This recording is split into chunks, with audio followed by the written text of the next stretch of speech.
Bonsoir apôtre. Vous venez de clôturer la méga conférence Le Faire aiguise le Fer et nous souhaitons recueillir vos impressions quant au déroulement de cette méga conférence. Oui, merci. Effectivement, nous venons de terminer la conférence de cette année, Le Faire aiguise le Fer, une conférence qui s'est clôturée d'une manière assez spéciale.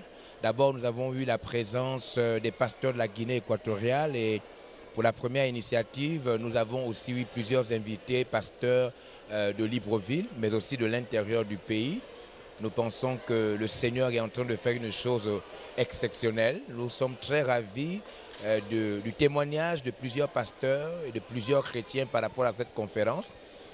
Nous sommes satisfaits parce que nous avons vu la main de Dieu, nous avons vu les liens que nous sommes en train de tisser avec le corps de Christ, avec les pasteurs. Et donc c'est une bénédiction pour nous. Je voudrais, à l'issue de le fait que vous me tendez le micro, inviter, si possible, beaucoup d'autres personnes. Cette conférence aura encore lieu, n'est-ce pas? Nous sommes, je crois, là à la 6e édition. Et nous nous sommes maintenant ouverts à plusieurs ministères, ouverts à plusieurs ministères.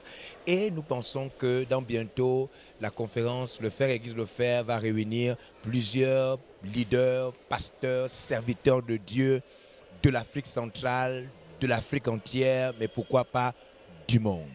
Voilà donc notre première impression par rapport à cette merveilleuse conférence. Avez-vous pu atteindre les objectifs que vous êtes fixés tout au long de cette conférence? Oui, nous nous sommes fixés fondamentalement deux objectifs. Le premier objectif était d'aider les femmes à rentrer dans le leadership, d'éclairer les femmes, d'amener les femmes à comprendre combien de fois la femme est importante en ce qui concerne la croissance de l'Église. Voilà, c'est le pasteur Paul Yungisho qui a montré avec des preuves indiscutables que la femme peut être un leader puissant et amener une croissance de l'Église palpable.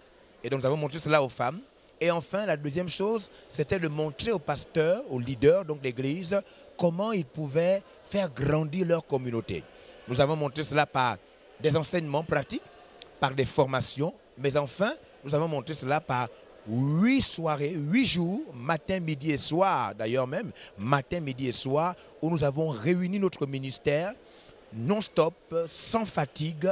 Et enfin, nous avons clôturé avec cette grande soirée où nous avons invité beaucoup de membres de notre ministère. C'est vrai qu'il y avait la pluie, mais il y avait quand même assez de personnes pour montrer combien de fois une église peut grandir miraculeusement lorsqu'on met en pratique les enseignements de mon père Dag Heward-Mills. Voilà donc ce que je peux dire pour nos objectifs. Avez-vous un mot à adresser aux pasteurs, leaders qui n'ont pas pu prendre part à ces importants moments? Mais oui, j'ai un merveilleux mot à adresser, sinon une invitation. Je dis aux pasteurs de Libreville, du Gabon et de toutes les autres provinces. Je parle à ceux qui sont même à l'extérieur du pays pour dire nous sommes en train de préparer 3 événements importants dans la suite des temps. Le premier événement, c'est la conférence Le Faire aiguise le Fer qui vient d'avoir lieu. C'est une conférence nationale. Et nous avons proposé donc à tous les invités d'élargir une autre conférence. C'est un grand temps que nous appelons le grand rassemblement des justes. Et là, il s'agit de toute l'Afrique. Donc nous souhaitons faire cela. Et nous voulons donc parler aux pasteurs, aux leaders, aux hommes de Dieu, aux femmes de Dieu, à tous ceux qui ont un ministère et à ceux qui veulent faire un ministère que VLR, le ministère de la vérité pour une liberté réelle, a décidé de tendre la main et de former beaucoup de personnes parce que désormais nous sommes liés au bishop Dag Heward-Mills à travers ses livres mais aussi à travers cette conférence. J'ai eu la grâce désormais d'être l'un des membres du conseil restreint Jésus guérit, Jésus sauve du bishop Dag Heward-Mills.